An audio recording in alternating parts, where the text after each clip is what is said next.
యొక్క జాతక చక్రాన్ని చూశాడు. అన్నీ అద్భుతంగా చెప్పాడు. ఏడాది క్రితం మీ భార్య గారి శరీరం విడిచిపెట్టారు, మీ దురదృష్టం అన్నాడు. ఆయన అన్నాడు, నా భార్య శరీరం విడిచిపెట్టలేదన్నాడు.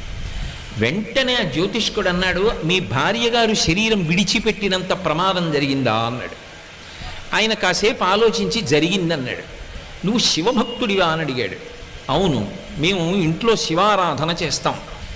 శివారాధన చేయడం అలవాటుగా చాలా తరాల నుంచి మీ ఇంట్లో ఉన్న కారణం చేత యథార్థమునకు శరీర పతనమైపోవలసిన నీ భార్య శరీరము పడలేదు, అంతవరకు తీసుకెళ్ళి వదిలిపెట్టించేశాడు ఈశ్వరుడు.